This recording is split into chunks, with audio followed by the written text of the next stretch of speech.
Dobry wieczór Państwu. Good afternoon, ladies and gentlemen. Thank you very much for inviting me to participate in the Freedom Games. This is the last session, power speech, so I do hope I will live up to the expectations. I hope so. When I was on my way here, it turned out that I was the only person in the car in the railway station. In front of the railway station, it was nearly empty. The tram was empty, and then I was walking down the streets of Łódź. The streets were empty, so I really felt I star in a film devoted to the end of the world. I don't want to share a video about the end of the world with you, but it evoked a certain mood. There will definitely be some elements of my speech that will be like a horror film. However, I do hope I will manage to end up on a happier note. Since I was talking about a film, I will show some images, and my presentation is available on the other screen. Let me start with a quotation from Professor Hausner. This perfectly expresses what the policies have to face in relation to saving the economies and how not to damage people. The question we should ask is whether the governments, the European governments and the Polish government managed to fulfill the expectation. You know these diagrams very well. This one shows the second wave of the pandemic. It shows the number of people who died, because this is the number that that is most difficult to manipulate. Now we can know that the number of people who are ill is falsified by the number of tests.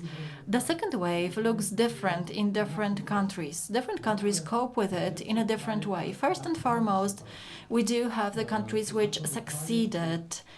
It means the mortality rate, the number of the people who died, is low, and there is no risk of this collapse of the system. We shouldn't be surprised that these are mainly Nordic countries and Germany. However, South Europe is not doing so well. We have the Churchill's Iron Curtain, our part of Europe, and Belgium. These are completely different stories, and something results from it. If we compare the data concerning the mortality rate, the number of people who died in previous years and this year, we could see that the number of deaths because of coronavirus translates onto the number of deaths this year. This is the orange curve. It means that the coronavirus caused these deaths, that this is what caused the mortality rate. It turns out that it's quite an easy mathematical task, which is deducting. It could turn out that the number of people who died not of coronavirus but because of coronavirus is not that low. Why? Because the healthcare system collapsed. And this is something that the politicians failed to do. This is the Italian example. At the bottom diagram, we can see that until the 34th week of this year, we have had around 10%, the number of people in Italy 10% higher than normally. In the case of Sweden, it is less. In the case of Germany, there's practically no difference. Something happened which actually should happen during the pandemic. It means that people travel less, wash their hands more often, and not so many people die. This is what happened in Germany. Poland, this is a difficult example. This is the moment where we are. The example up to week 43 this year, the penultimate week in October. We all know that we have twice higher number of people who fell down with COVID and who died. It means the situation is much worse. I would only like to point out that this is the estimate of around 12,000 people who died additionally, not of coronavirus, but because of coronavirus. This is the number 3 times higher. And this shows the scale of the problem, the scale of negligence of our politicians. So if we came back to the first slide, we could see that out of the challenge to save humans and not to damage the economy, most probably politicians in many countries did neither. What effects will it bring? It will have a long-term effects. Today, people die because the ambulance didn't manage to make it to them. They die because of heart attacks. Next year, people will die because cancer was not diagnosed early enough. It will not happen when the pandemic is going to end, but it's going to end in 2 years' time. What does it mean? It means that today we are in a situation in which we have furious entrepreneurs who go to the streets. We have an awakened Z generation of 15-year-olds. We have furious women, and soon we will have a generation of pensioners who will be furious because they will be afraid of the risk for their life. What does it mean? I don't know. I know that it will not result in peace, in calm. To what extent? I have no idea, but the tensions will not be silenced out, they will be heard more loudly. I promise to end on a happier note, and what I'm going to say, within the period of the next 2 years, we'll most probably have higher mortality rate, and then it will turn out that we have lower demand for health services and shorter life expectancy, which means the pensions are going to be higher. Now we should get ready for 2 difficult years as far as social tensions are concerned. Thank you very much.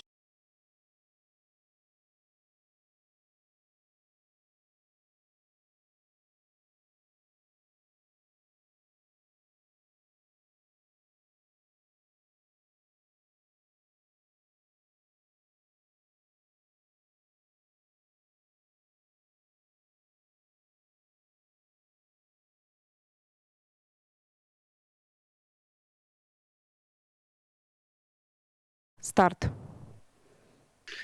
Dzień dobry, witam. Hello everyone. I'm very happy that I can speak to you today. Do you remember the year 2019? It seems as if it was 30 years ago.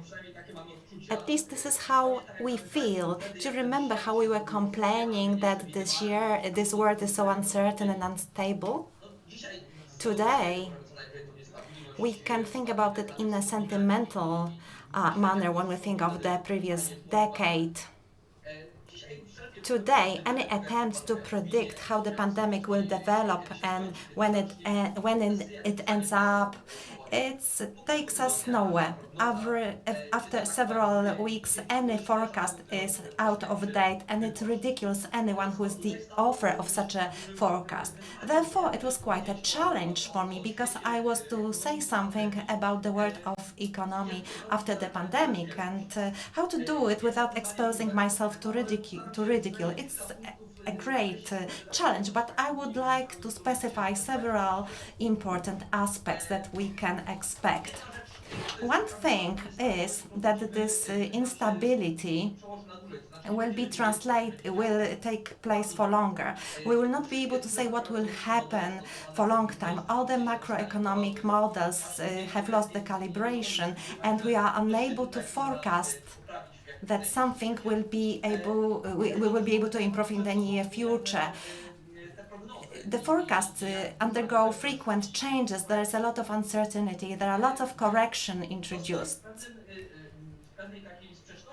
So it's in counter opposition to the approach proposed by the governments. To the governments, the pandemic was something that should be used as a pretext to freeze the economy. The pandemic will go away, and the economy will continue working as it should. The Chancellor Merkel said that no company will collapse because of the pandemic.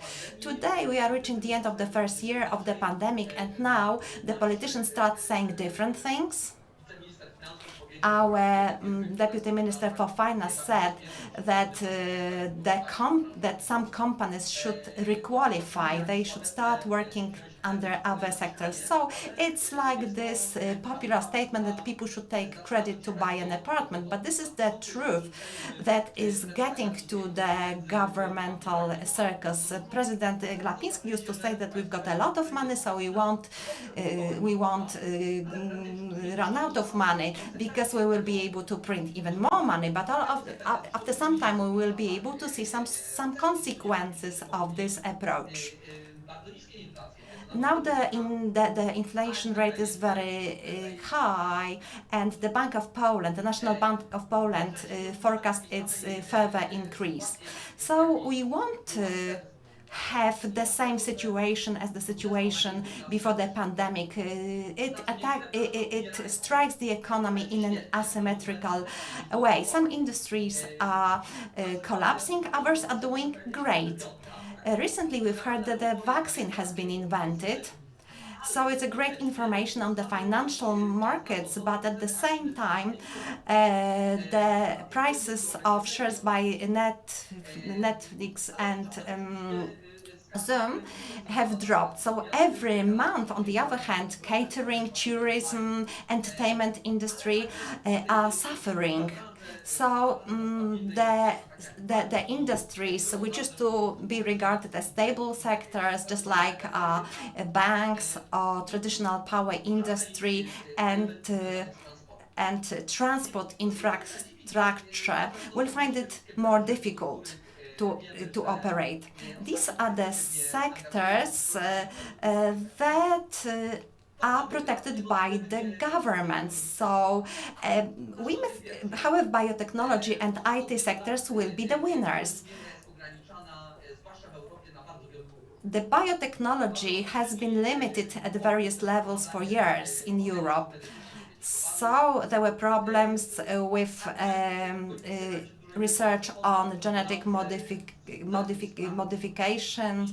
So some fears were disseminated among the population. So decades of delay in terms of introduction of the golden rice has contributed to death and disability of hundreds of thousands of children in Asia. Delays in the introductions of varieties that are more resistant to water shortages caused droughts caused by global warming to result in famine, followed by wars and migration crisis. Not to mention minor issues such as the need to use more pesticides or land for traditional crops. So biotech sector dictates really the time during which we will receive the antivirus vaccine. So this is the time that we should introduce the modern bioengineering methods. It seems that only such methods will be able to prevent us from the climate disaster, or perhaps even the disaster itself will be stopped. In terms of computer science,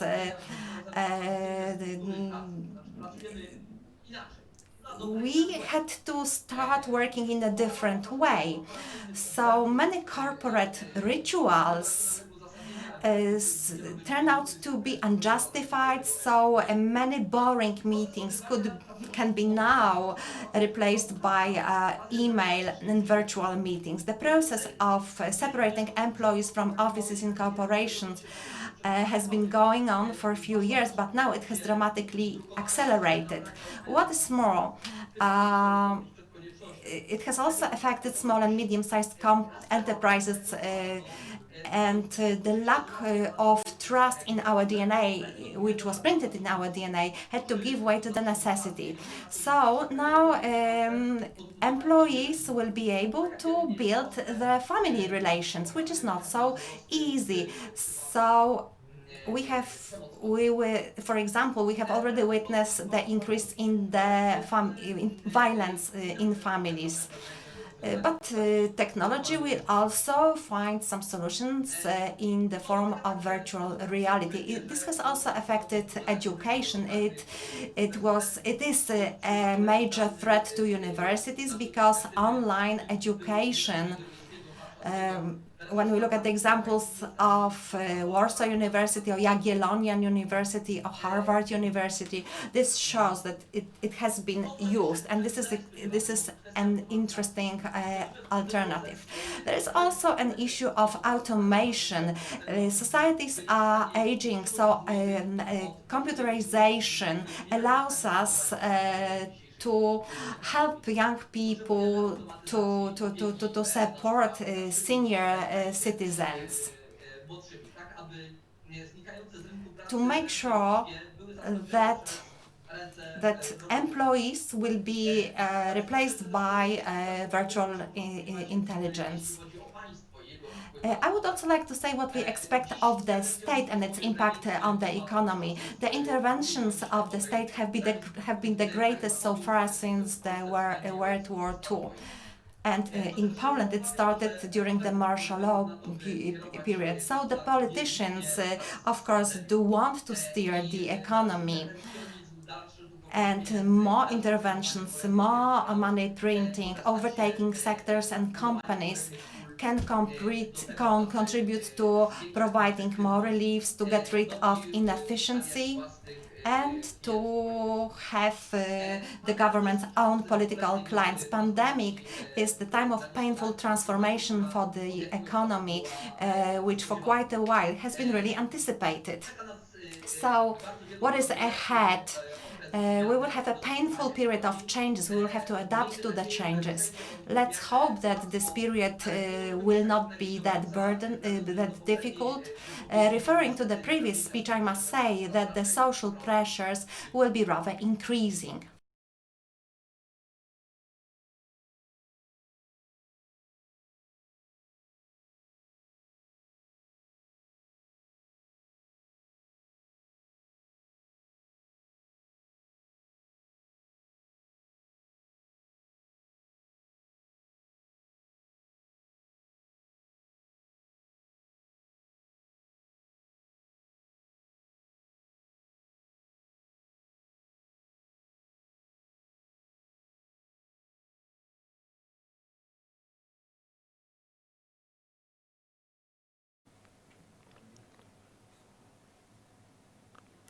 Dzień dobry, witam Państwa.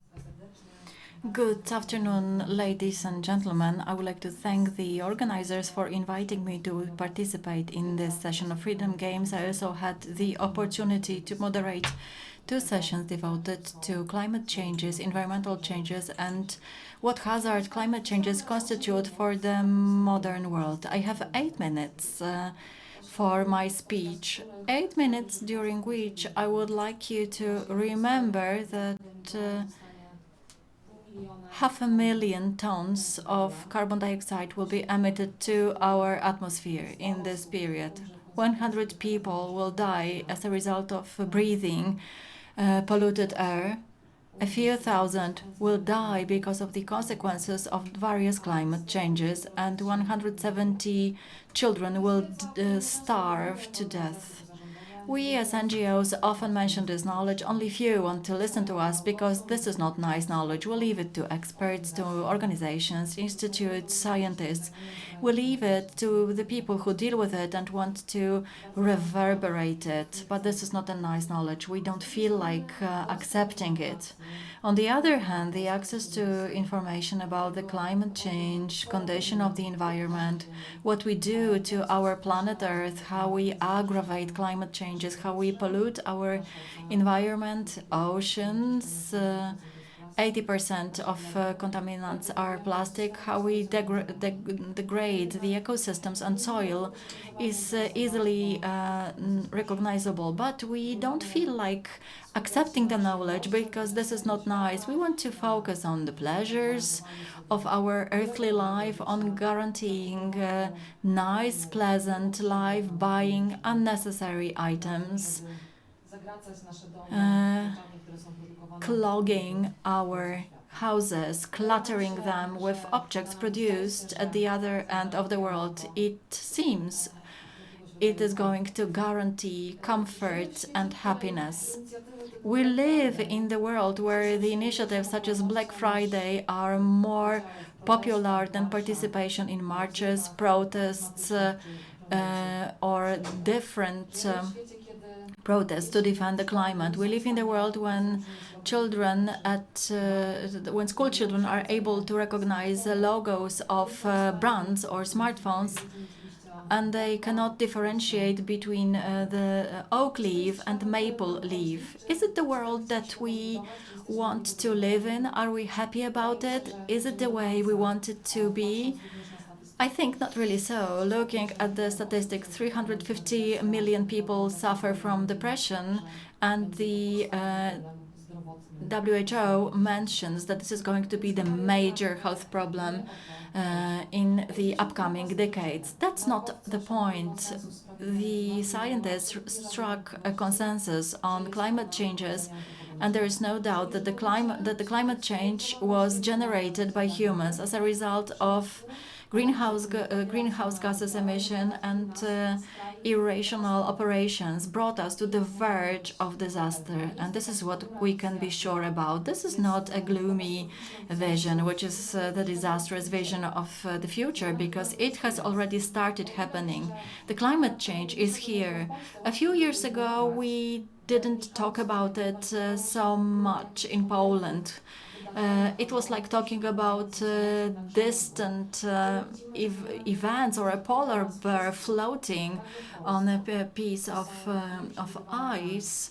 But now we know it's already here. The unpredictable weather patterns,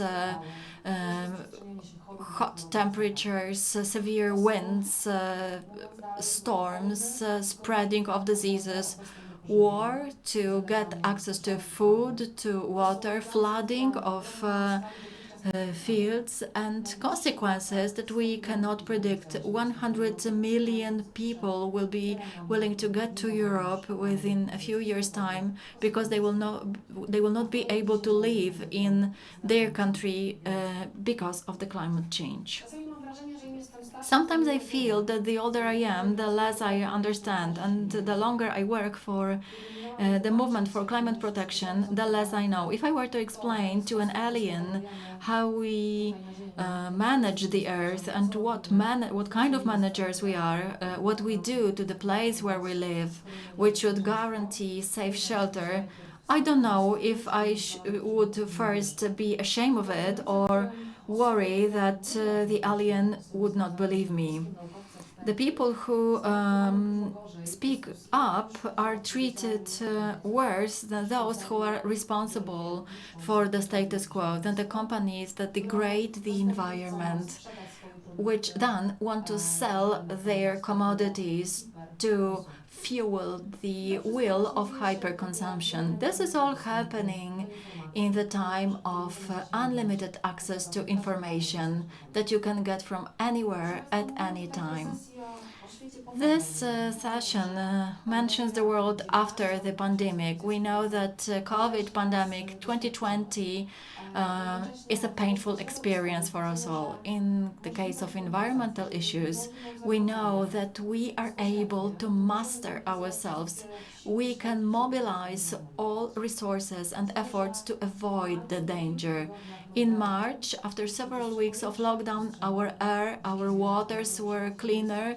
Wild animals started to approach the places that they had not approached for years. And then it all came back to the standard that we elaborated.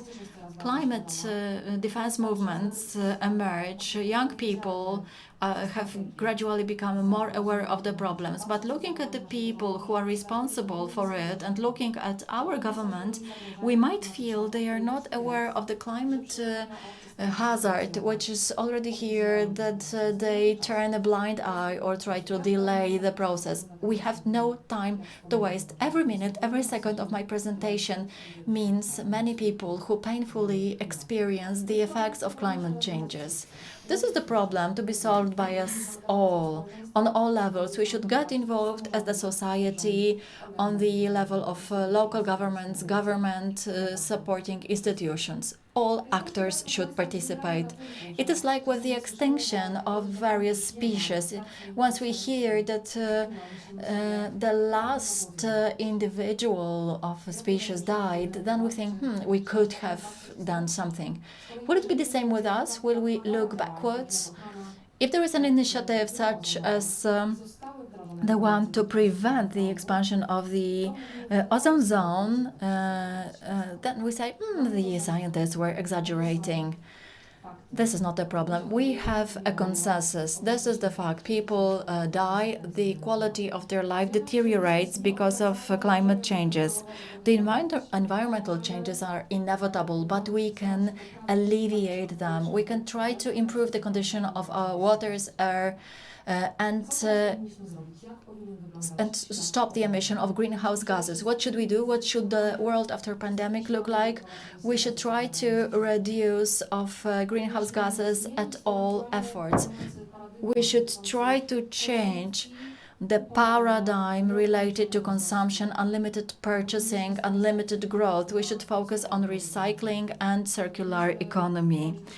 We should laugh at people who promote hyper-consumption and who encourage us to buy things over and over again, because this generates commodities that are trash for our planet. We should turn to a vegetarian diet because intensive breeding contributes to climate changes. We should build sustainable, environmentally friendly cities, protect green areas, combat deforestation, listen to the scientists, to reliable experts, not accept pseudo-scientists and celebrities who have no basic knowledge and will not tell what the situation really looks like.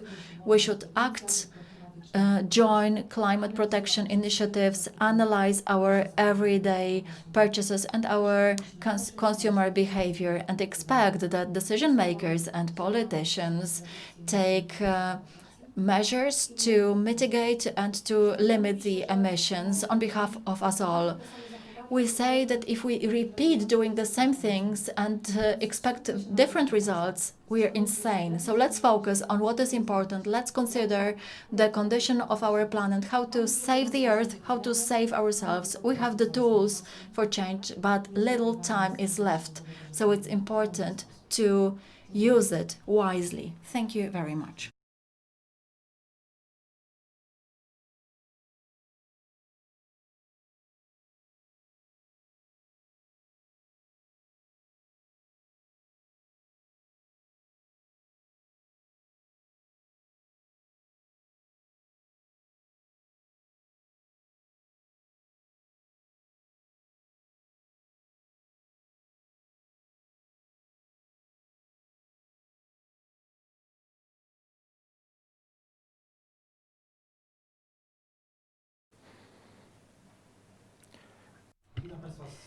Good evening.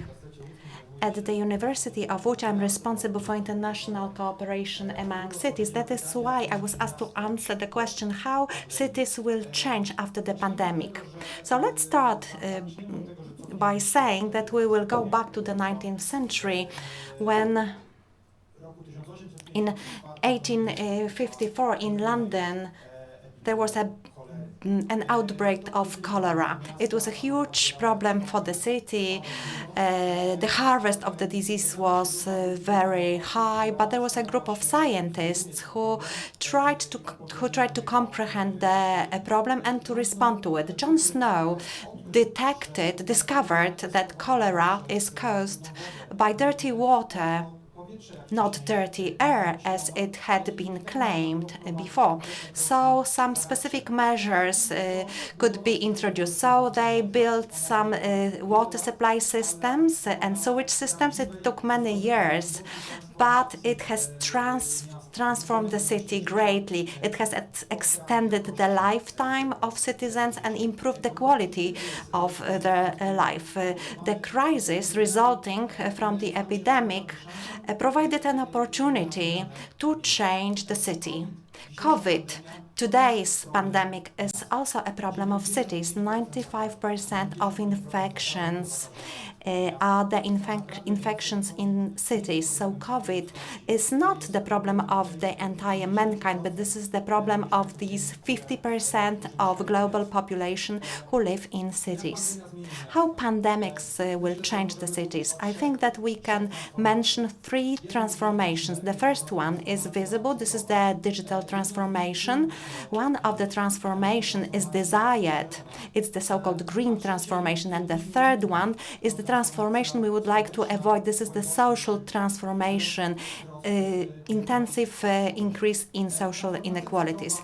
The digital transformation is rather straightforward to explain because we can see it every day. This is remote work.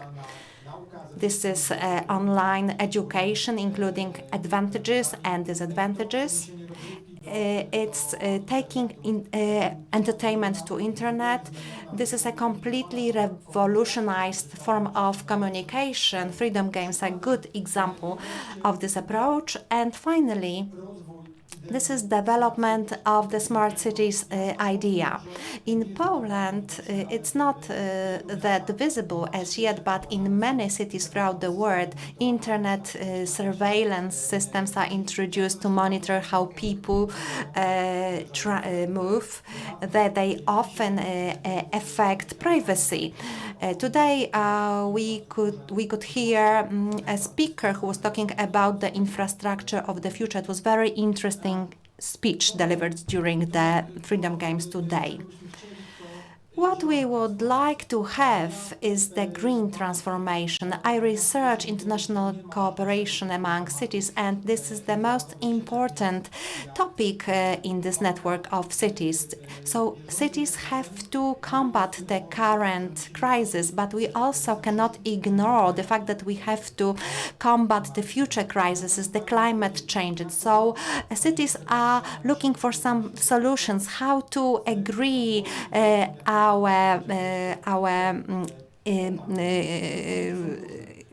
adverse impact on the environment. And there are different responses. Paris is trying to introduce the idea of the 15-minute city. So everybody should get everything they need to live in the neighborhood. It's a new idea. However, this is presented in a new way. Kate Ryford, a professor of Oxford University, wrote a book, and she promotes an idea of the donut economy. Amsterdam, for instance, was trying to implement this idea. This is a complete change in the way of thinking about development. So it's not about the growth in GDP, but to meet social needs of citizens and to reduce the level of impacts, human impacts on the planet. It's not only about the climate, it's also about biodiversity, access to water and clean air. If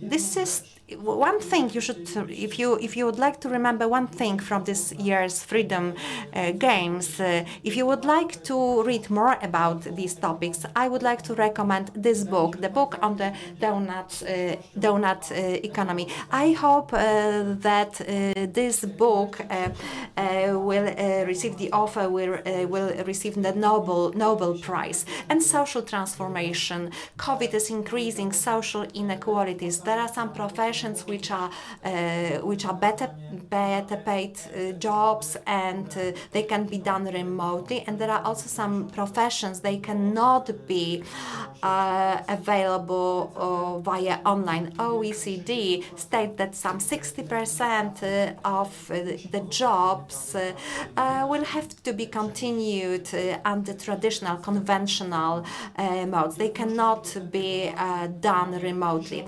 When we're talking about access to education, thousands of children leave the system of education. There is a clear division into children who have wealthy parents who can support them with remote education, and then there are children who are deprived of such aspects. There are growing inequalities in terms of access to healthcare. This is mainly affecting senior citizens. We also have some consequences for women, because working mothers cannot really work at home because their children require their attention. This has been indicated in our studies. So we are going towards the social catastrophe. Winston Churchill said, "Never waste a good crisis." I think it's a good moment to address these words. So let's take benefit of COVID to change our way of thinking about cities. Let's learn from other cities. This knowledge is available. We do not have to reinvent the wheel. Let's not be afraid of revolutionary ideas. Let's also remember the already well-proven solutions such as the 15-minute cities. Let's take the opportunities from this digital transformation. Let us use this chance to lead good lives. Let us do everything to stop this catastrophic increase in inequalities in cities. We have to provide equal opportunities, especially to children. So let us make 1,000 small steps, small reasonable things which will allow us to use this opportunity delivered by the crisis. This is the essence of liberalism.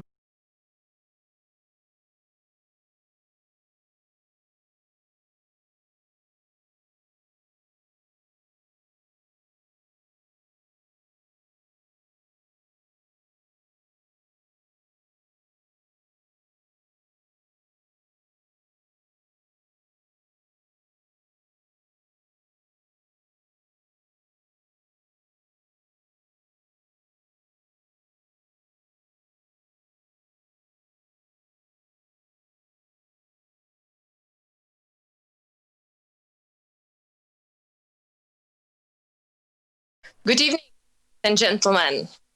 These past months have been unprecedented. COVID-19 has run rampant through our world, affecting us all in a multitude of ways. The COVID-19 pandemic has already resulted in crucial economic and political changes globally. In the emergency situation, extraordinary measures by governments would have been necessary. But nevertheless, democratic institutions and minority rights should be respected and considered moving forward.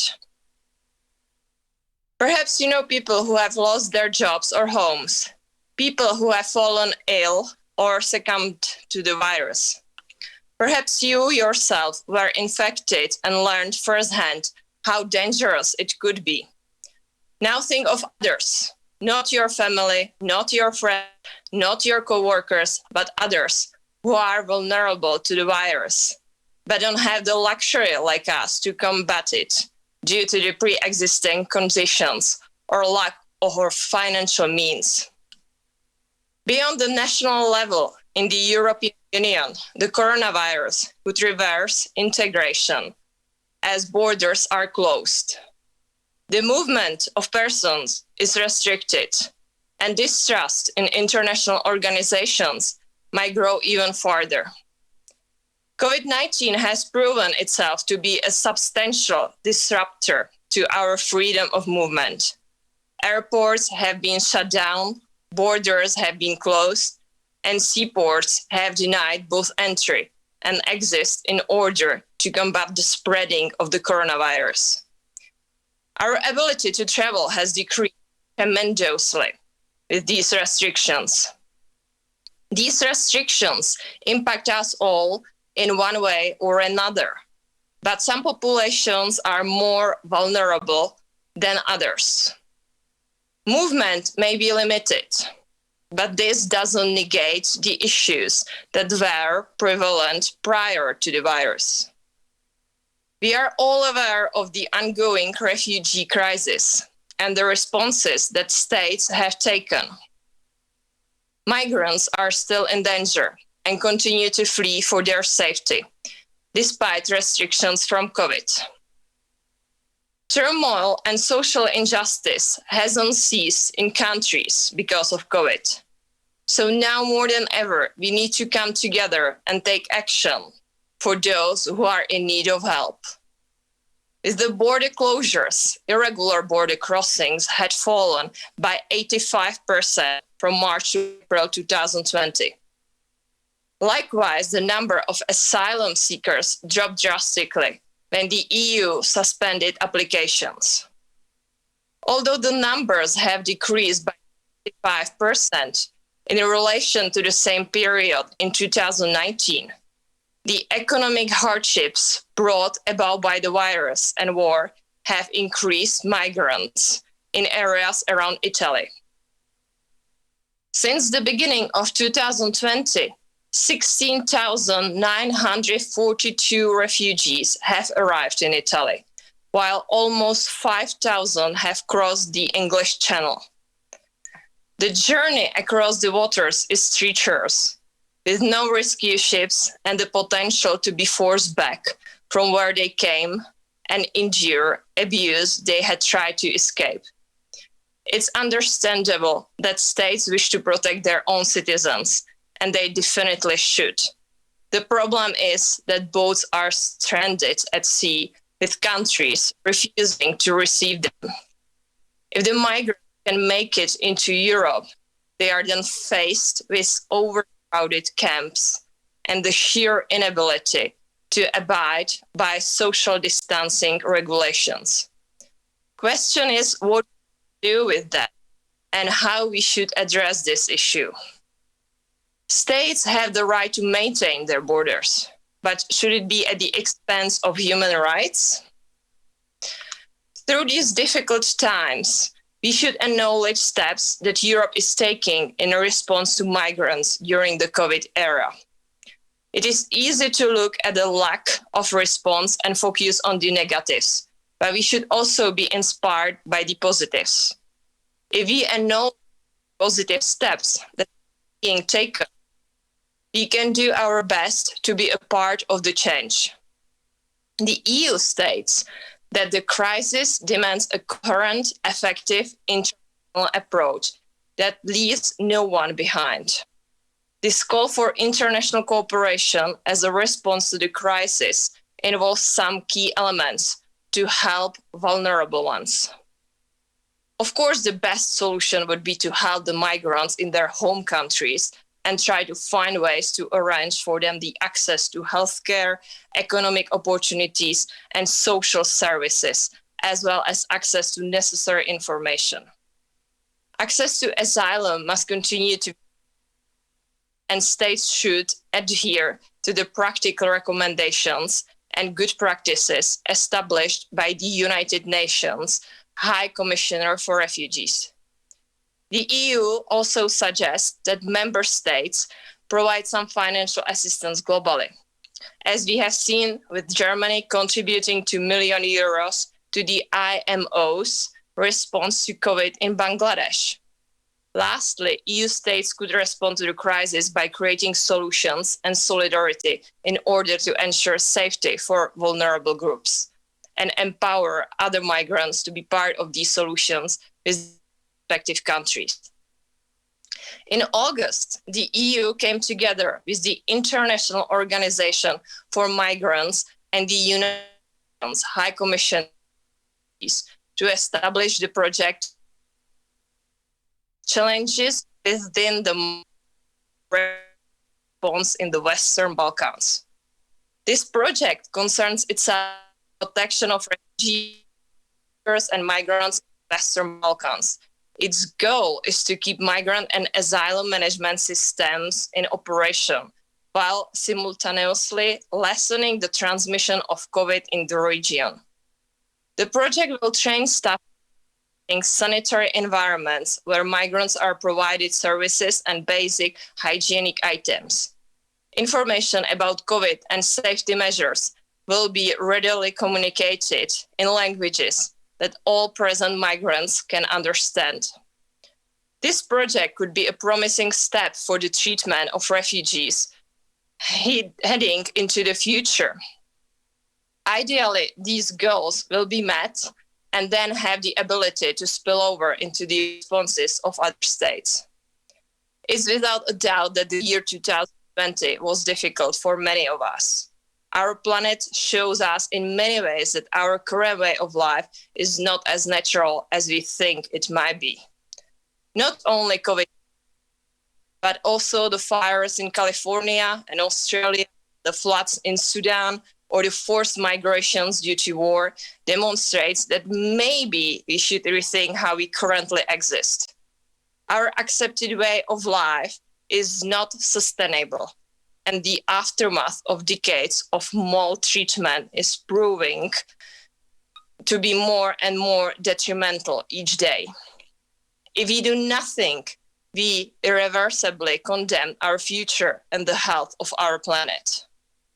We must all be aware that we are responsible for what is happening in regards to the climate. We don't have Earth 2.0.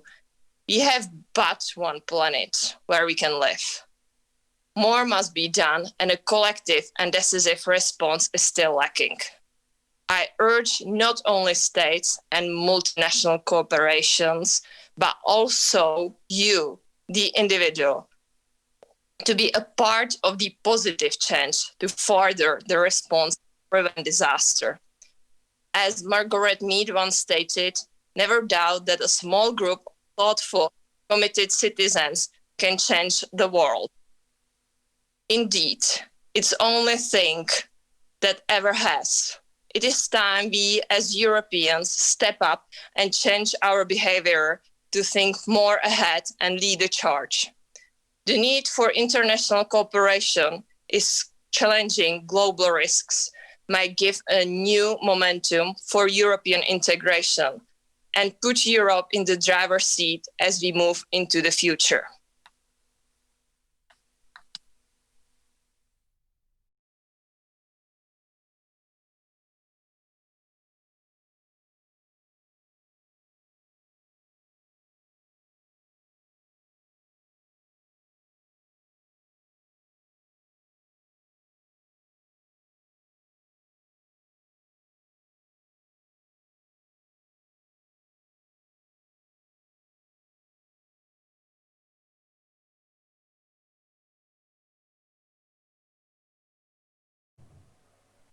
Good evening, ladies and gentlemen. My name is Andrea Virag, and I am the Director of Strategy at Republikon Institute, which is a Budapest-based liberal think tank.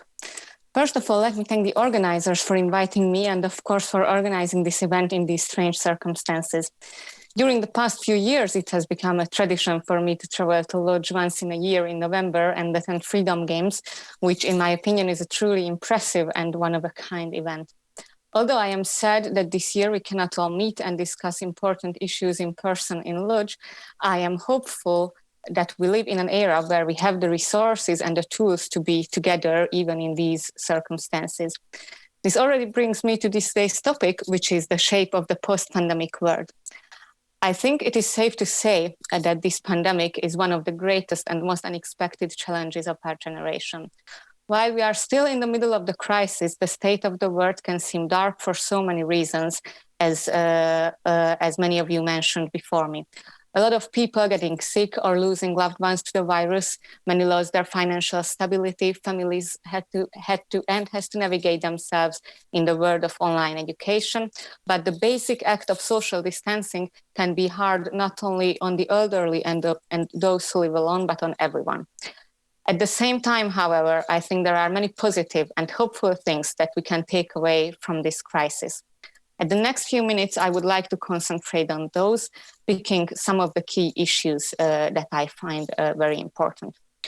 First and foremost, of course, healthcare has become one of the most important issues in 2020. While healthcare workers, especially in Hungary, but in other countries as well, have not been appreciated enough, nor financially, nor otherwise in the past, I think now we have a chance to change that. As the COVID-19 pandemic showed, the ridiculous salaries are just one of the many problems that healthcare professionals are facing every day.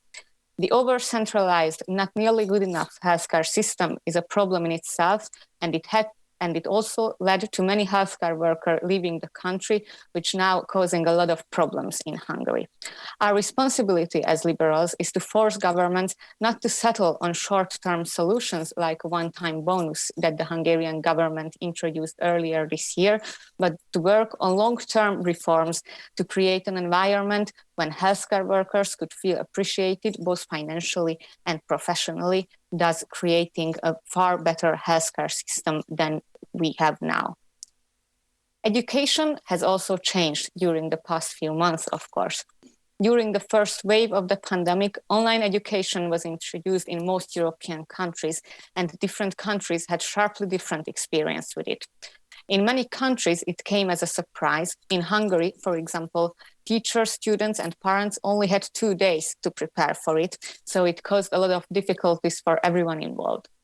On the other hand, those months helped to improve the digital skills of both the teachers and the students and forced the government to support and develop online and digital tools that otherwise would not have been a priority at all.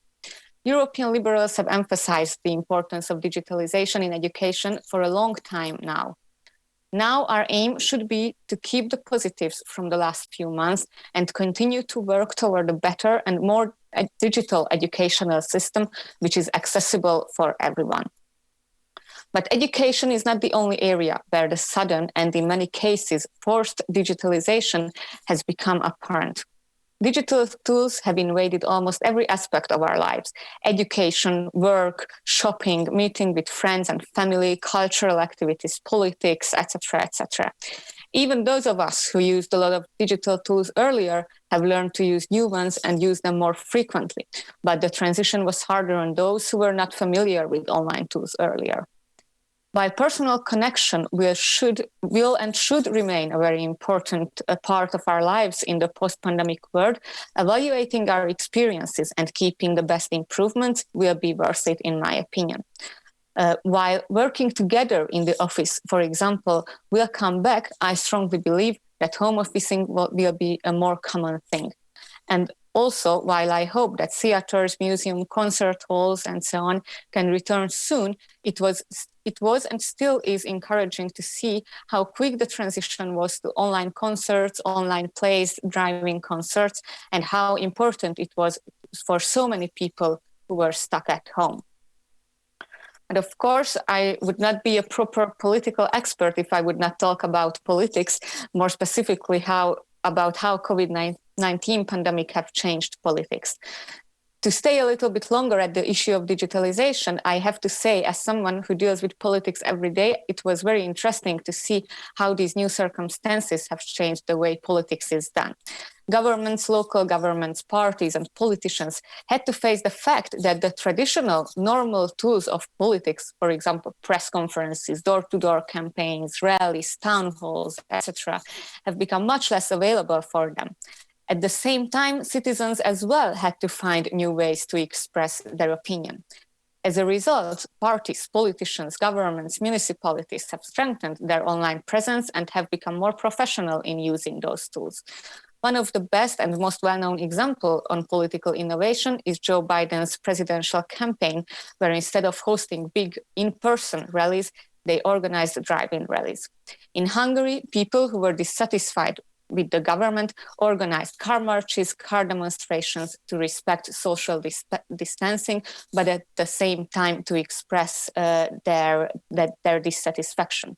These and many other examples show that despite the so many problems that this pandemic is causing, people still want to stay engaged and are ready to stand up for their values. And I think this is very encouraging. For authoritarian leaders like Viktor Orbán, it has been a tactic for years to always create an enemy to fight. Brussels, migrants, George Soros, just to name the most important ones. Now they find themselves in a sharply different situation where the enemy is real and they cannot claim to win the fight against it only with the help of the state-financed propaganda machines like in Hungary.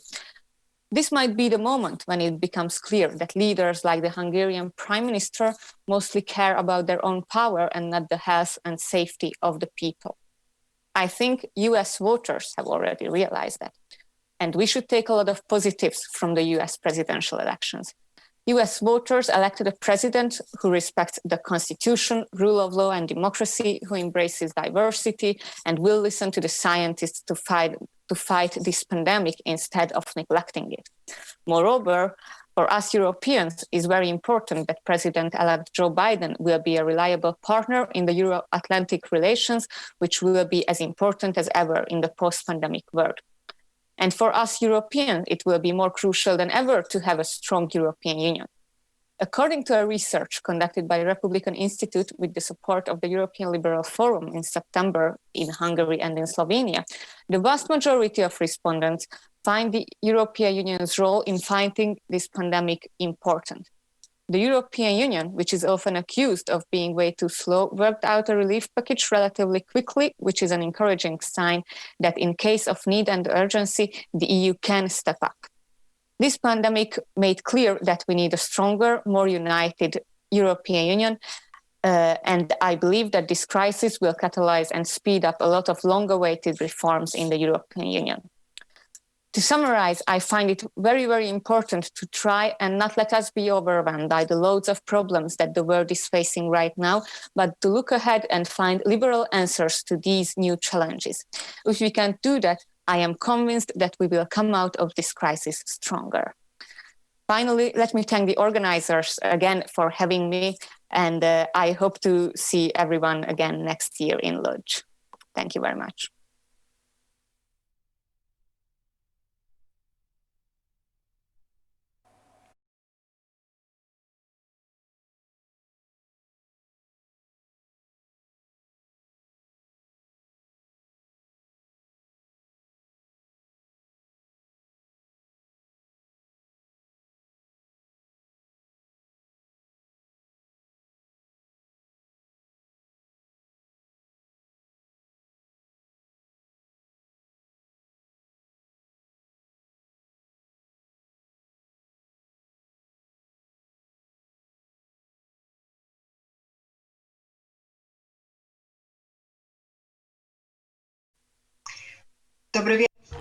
Good evening, ladies and gentlemen. I would like to thank the organizers of the Freedom Games for the opportunity to participate once again in this great event.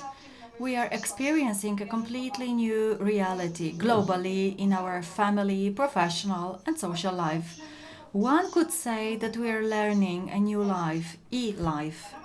The new reality has also entered unannounced to the kindergarten schools and universities, especially in the first phase during the first lockdown, because it is the experience of teachers from this period that I will talk about.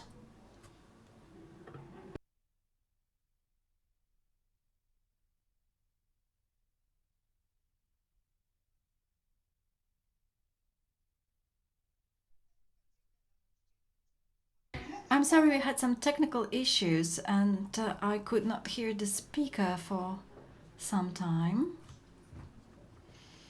And yet again, we do have some connection issues.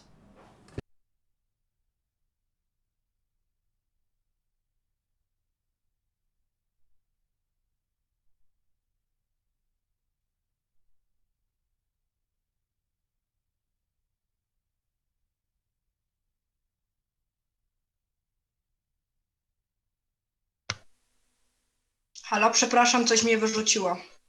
I'm sorry, my connection is slow and I think it has been disconnected. I hope you can hear me well now. That's the new reality. I hope now it's going to be fine. I'll continue.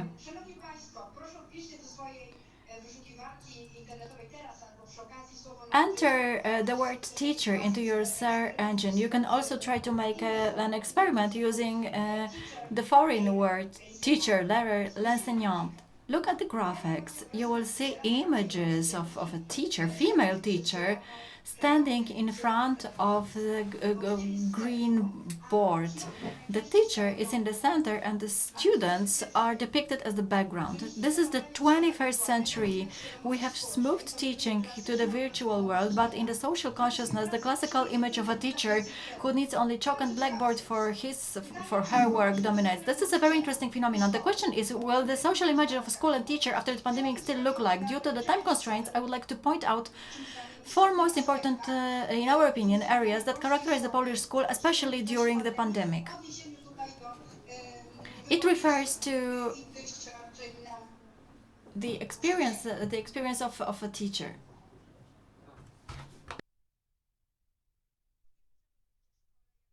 We cannot mention school as a place of comprehensive development. Teachers in our study pointed out that these are the most important ones, and it is difficult to maintain or build them as part of distance learning.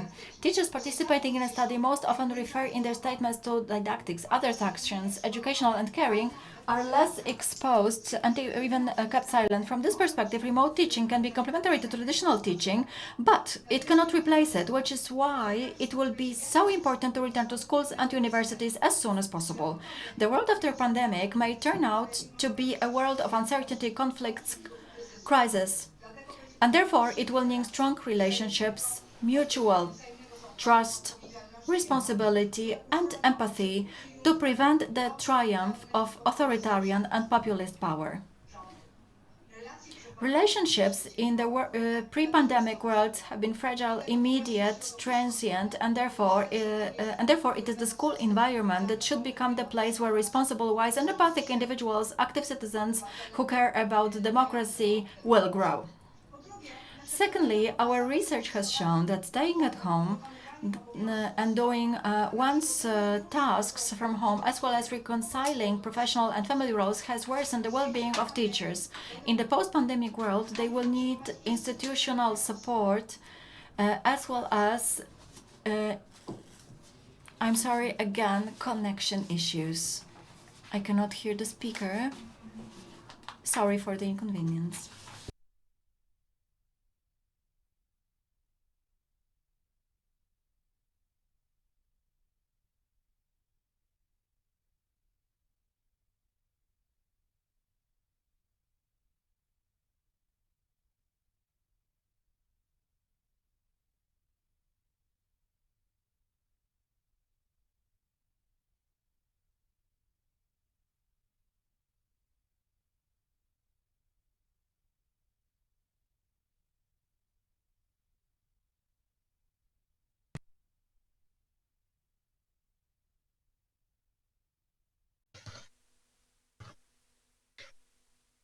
No, mam ewidentne problemy.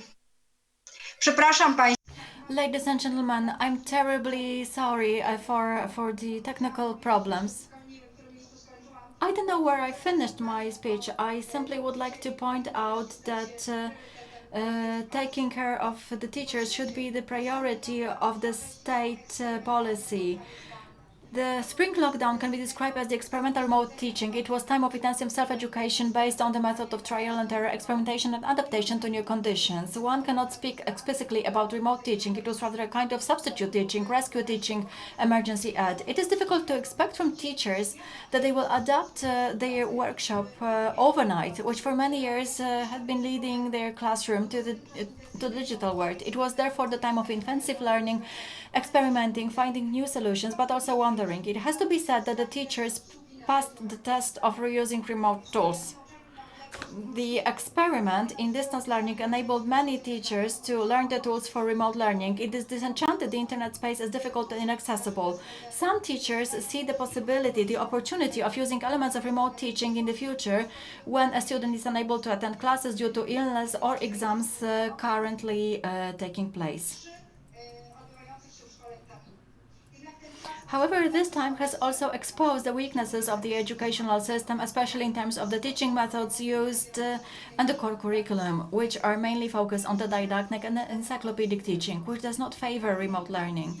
The lack of individualized approach in the school reality, frontal teaching, serving methods, classical methods of checking students' achievements, revealed even more forcefully during remote education, confirming the social perception of the teacher I spoke about at the beginning of my speech.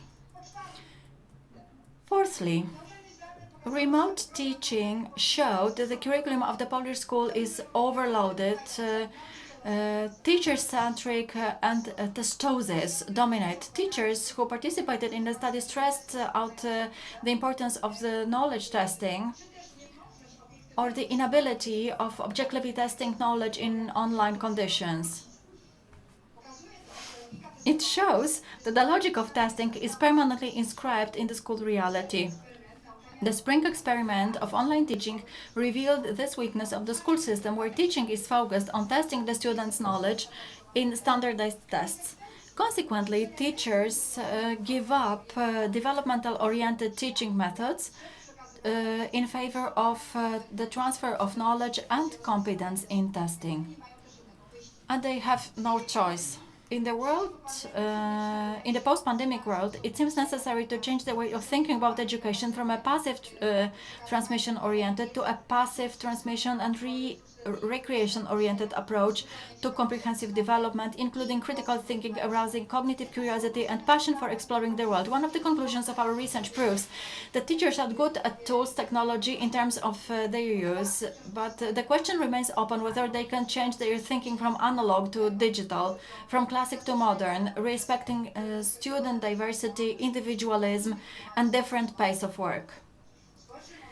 In the social image of the school, the teacher is somehow stuck with chalk in her or his hand in front of the blackboard. In the school world after the pandemic, it will be necessary to change the perception of the teacher's work and the school's work. Teachers are not close to change, as recent experiences have shown, but they, as well as students, their parents, need broad social, but also economic and institutional support to continue the change in education. Thank you very much.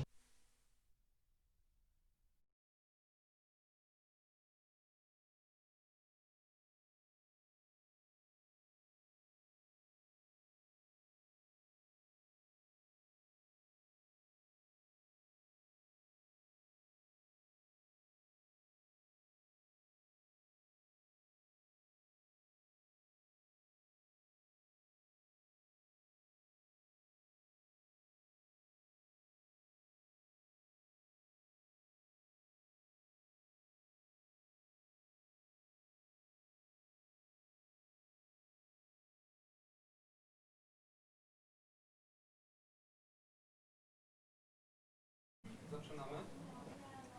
Możemy? 3, 2, 1. Good evening. Culture in Poland has become sick with COVID. Physicians are not disillusioned. The course of the disease and the risk of complications is serious, especially serious when the patients have coexisting diseases. And these diseases have not been treated for many years before the pandemic outbreak. When we are talking about the pandemic, when the pandemic is over, we cannot ignore the chronic disorders and diseases. The culture doesn't only require the symptomatic treatment, just lowering the fever. It requires a holistic attitude, and the systemic treatment has to be implemented to make sure that the whole body becomes healthy, to be able to combat future crises. Culture is in crisis. Crisis comes from Greek crisis. It means divide, disconnect. Crisis means explosion, cutting, turning point, revolution in medicine. Crisis means the peak moment in a disease, and symptoms being worse and worse. So this is the critical moment. The world we have known so far has ended. The existing order has finished. We have the traditional models are no longer operational. So it showed that we are not prepared, that we have no resistance, that for many years culture was neglected, and the patient who has been affected by coronavirus cannot take the pressure. So culture has been shaken. So theater, music halls stopped working, libraries are not working, art galleries are empty.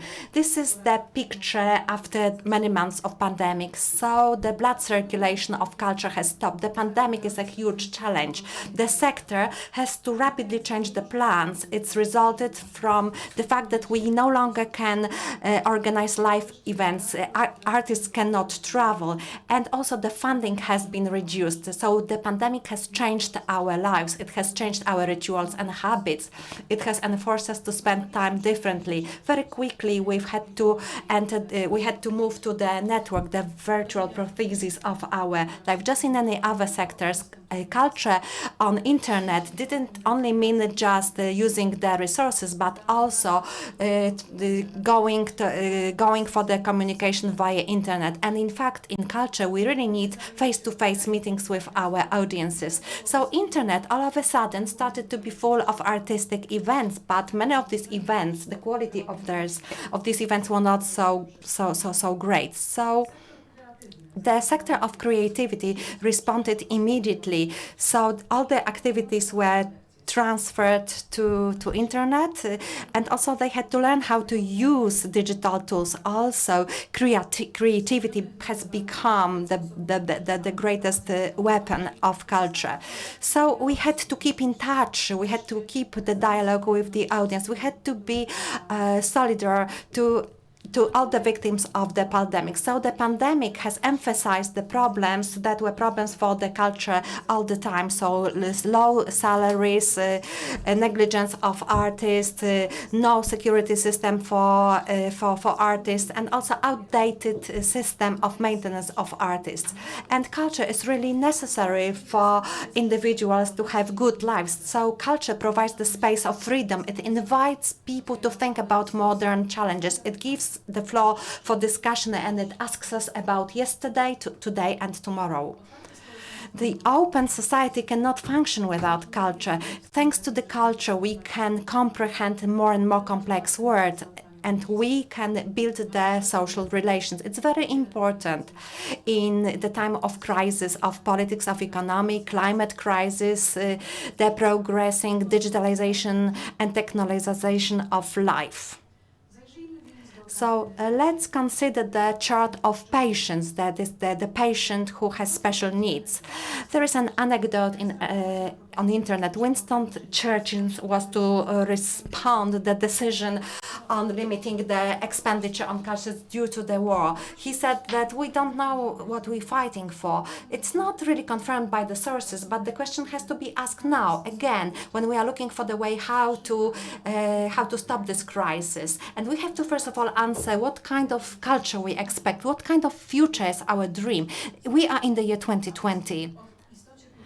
And we still have to convince our decision makers that culture is necessary. There are lots of arguments. We have to talk that the culture is the platform of dialogue with people. It makes life, it gives life sense. It allows us to understand and explain the world. It measures the soft competences. It expresses openness, dialogue, and values that are necessary to coexistence of young people. It's an important sector of economy. It employs over 300,000 people. It creates 1.5 GDP.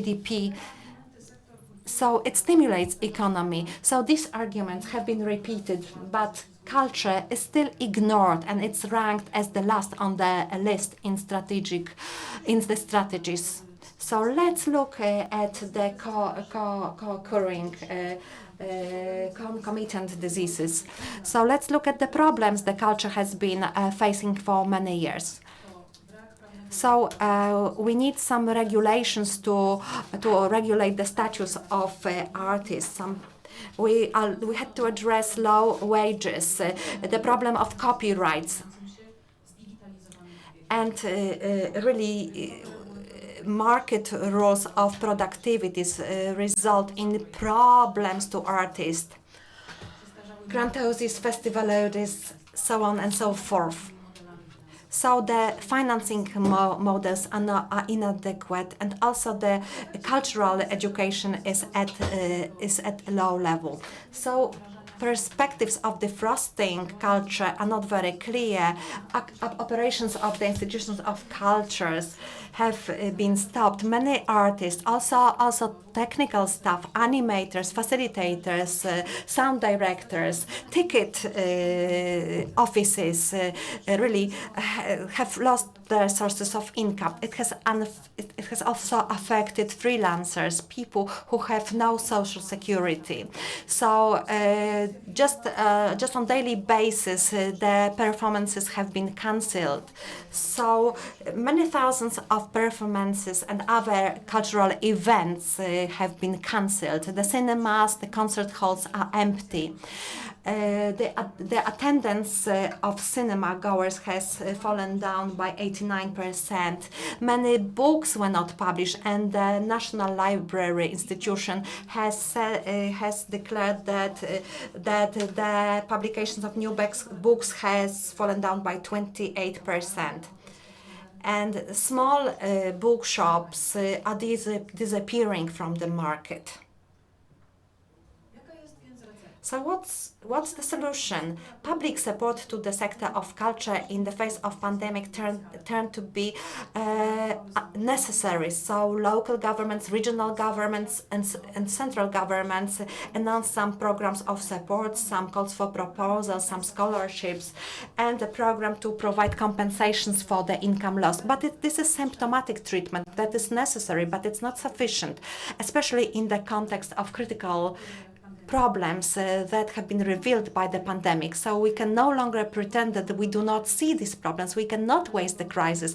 We should benefit from the crisis, and we should invent the solutions that have undergone its quarantine. So first of all, we should look after the artists, people of culture. There will be no culture after the pandemic if these people are not supported. So we will also need support for freelancers. We need to review the system of culture funding, scholarship schemes. So the main three postulates indicate three systemic solutions. That is not a huge burden for the budget. So first of all, a law should be adopted to regulate the status of artists. So this group of professionals should be included in the social security support system. And we are ready to undergo the legislative process. The second solution is to introduce a decree on copyright to provide artists with the fees for their work on the internet. The European Parliament has adopted in July 2019, but it has to be implemented to the national legislation. The third proposal is to use the 15L anti-crisis shield that concerns musicians, but this solution doesn't lay down exactly when the artists will not have to pay these fees. So the culture has been really affected by COVID-19, but also by the things that have been taken place before COVID-19. So our development in the era of crisis depends on the complexity of our culture, capacity of our imagination, a capacity to be able to think creatively, this will allow us to find some new answers to the old questions. We also have to ask new questions to create the vision of future. Culture is a tool for a change. It's a resource, it's a potential, capacity. We can use culture to understand one another and to address growing problems of our planet. So climate risk, inequalities, political conflicts, more and more populism or economic recession. If we are to talk about the culture after the pandemic, we have to rescue the culture. We have to rescue ourselves by using culture, ourselves as a civilization and the community. It's up to us, it's up to our efforts to be responsible for the culture, for its tangible and intangible resources. So it's up to us whether there will be something to get back to after the pandemic. Thank you very much for your attention.